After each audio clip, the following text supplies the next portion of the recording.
Salut à tous, merci beaucoup de retour pour la suite de nos exercices d'application. Je suis très ravi d'être parmi vous et bienvenue sur notre chaîne Science L Focus. Et pour cette vidéo, on va toujours continuer avec l'exercice d'application sur les limites car il existe plusieurs fonctions et de nombreuses fonctions et du coup, ça sera difficile de toucher toutes les fonctions. Mais on fera un maximum de fonctions pour mieux comprendre les restes des fonctions. Alors, toujours dans l'application des exercices d'application. D'accord. Et toujours calculer la addition, calculer la limite, la limite de la fonction suivante. En x égale 2. Ok, égale la fonction f de x égale barre de fraction x cube 3x moins 2 2x au carré moins x moins 6. Voici notre fonction. Alors, notre fonction elle est là présente. On va donc chercher à calculer sa limite quand x tend vers 2. Ok, on connaît déjà comment on écrit les limites. Alors, let's go. Donc, la limite de la fonction, je remplace la fonction f de x quand x tend vers 2, ok, égale la limite, ça c'est la fonction, et puis je remplace la fonction limite quand x tend vers 2 de x cube moins 3x, je pense, moins 2, 2x au carré moins x moins 6. Et qu'est-ce qu'on avait dit? Quand la limite tend vers un nombre, n'est-ce pas, un réel, on remplace seulement x par ce nombre. Donc, lorsqu'on remplace x par ce nombre, on écrit plus limite.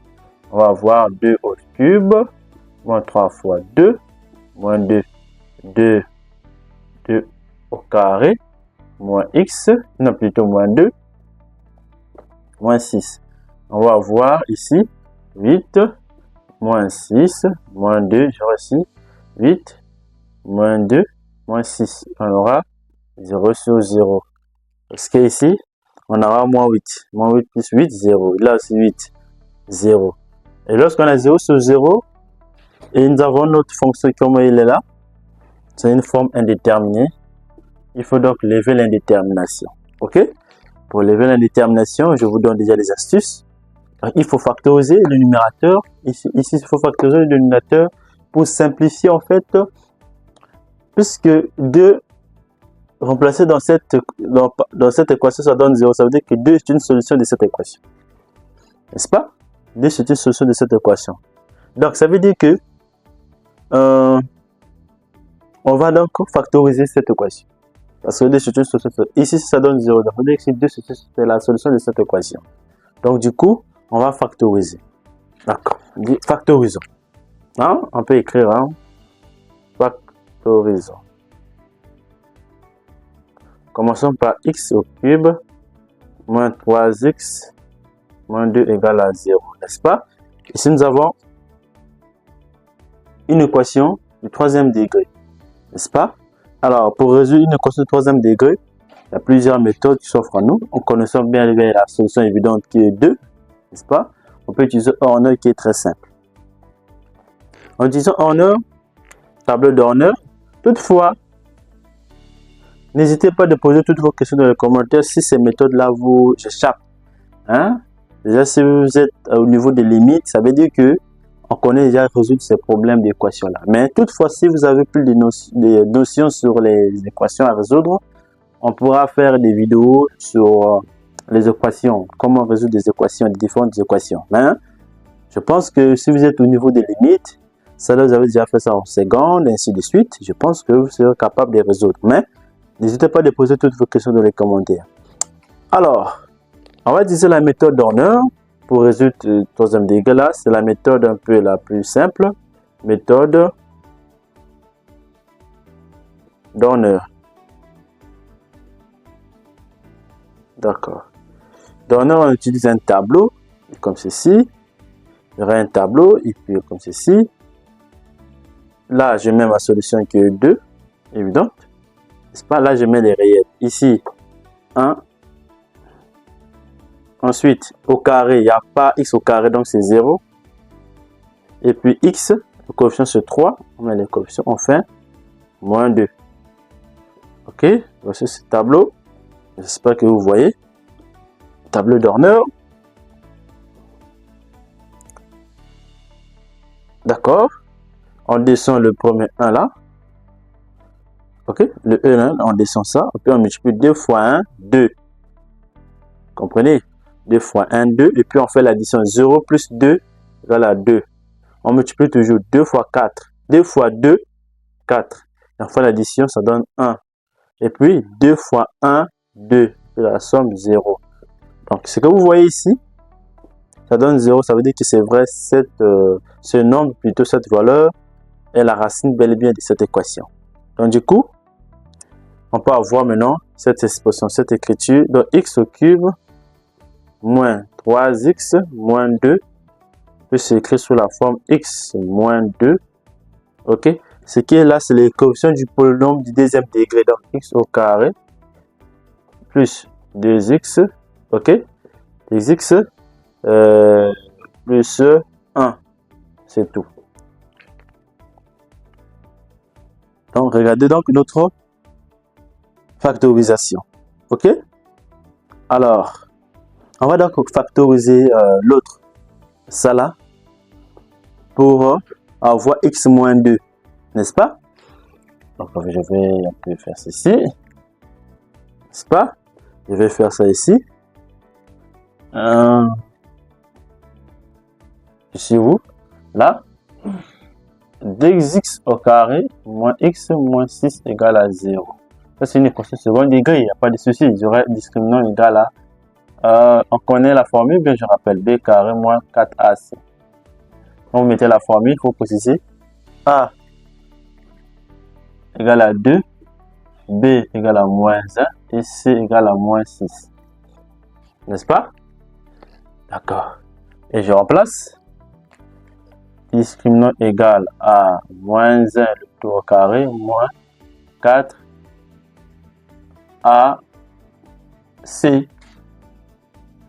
Et j'aurai 1 plus, déjà ici, plus, moins plus, ok. Là, 2 fois 6, ou bien 2 fois 6, 12. Et 4 fois 12, donne 48, je pense, et qui donne 49. N'est-ce pas? 49. Parce que tout simplement, 2 fois 6, 12. Et 4 fois 12, 4 fois 11, 44. Et 4 fois 12, 48. Et puis donne 49 le total. Discriminant étant supérieur à 0, alors il existe x' et x second distinct. N'est-ce pas? Donc on va avoir x', la formule c'est quoi? On connaît moins b, moins racine carrée des discriminants sur 2a. Et x second, on connaît c'est la formule moins b, moins racine carrée des discriminants plus plutôt sur 2a. Et on remplace moins b. Donc 1, le moins là est le moins de la formule 1. Et racine carrée des 49, c'est un carré parfait, ça donne 7. Sur 2a, a étant 2, donc 4. Enfin, là, déjà 1 plus 7 sur 4. Et là, j'aurai moins combien? Moins 6, je pense. Non, non. Moins 6 sur 4. Là, j'aurai comment? 8 sur 4. Et égal à 2. On doit trouver forcément 2 qui est là. Et là, je donne moins 3,5. Ok, je vous avais rappelé comment on peut factoriser un polynôme du second degré. Donc, 2x au carré moins x moins 6 peut s'écrire sous la forme de notre a étant 2. A 2. X moins la première solution, je prends 2. Entre parenthèses. X moins la deuxième solution, je peux prendre et le moins de la formule, ça veut dire plus 3 sur 2. Je peux faire entre le 2 là, ici. J'aurai donc 2x au carré moins x moins 6 Donc, ici, on aura x moins 2, 2x plus 3.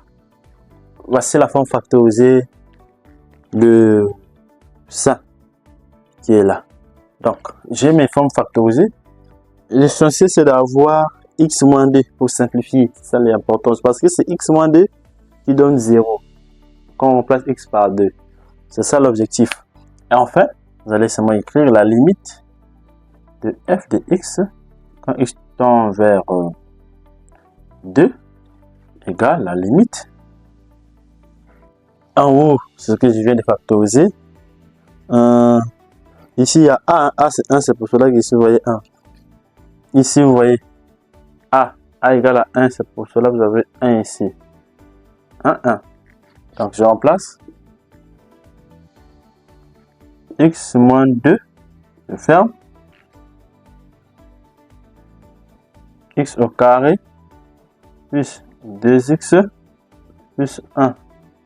En bas, x moins 2, 2x plus 3.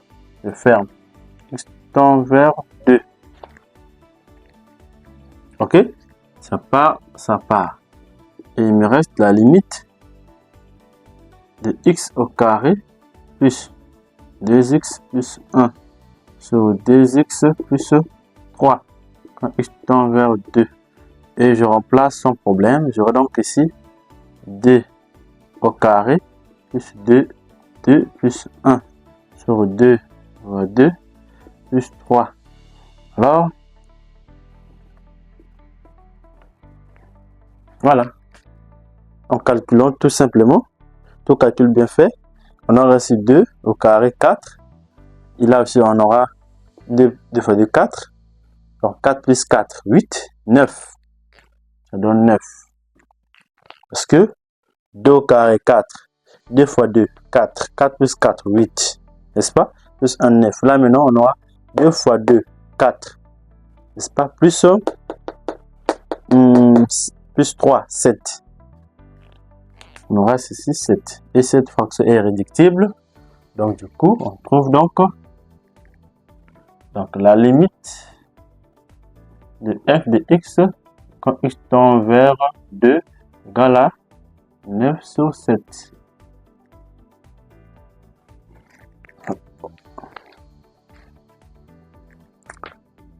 Voilà, donc je vous laisse voir pour bien respecter les étapes. Vous aussi à la maison vous pouvez faire. Alors, c'était tout pour cette vidéo. Vous-même vous avez suivi la procédure. Faites le temps pour n'importe quelle fonction du type. Respectez la méthode, respectez les principes. Pour les limites, pour mieux trouver les limites, il faut respecter bel et bien la procédure et les méthodes. Donc, je vais vous donner toutes les méthodes possibles pour que les limites soient une notion très facile pour vous, pour que pour chaque limite d'une fonction, vous pouvez donc trouver des réponses. Donc c'est tout pour cette vidéo. Merci de m'avoir suivi jusqu'à la fin. Voilà, on nous retrouve toujours dans la prochaine vidéo pour voir des autres fonctions qui existent. N'oubliez pas, il y a des fonctions exponentielles, des fonctions ln qu'on n'a pas encore touchées. Restez focus, comme le nom de la chaîne Science L Focus. On va arriver jusqu'à toucher au maximum plusieurs fonctions qui vont nous aider pour pouvoir maîtriser cette notion.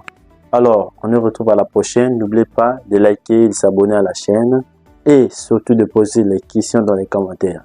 Merci, on se retrouve à la prochaine.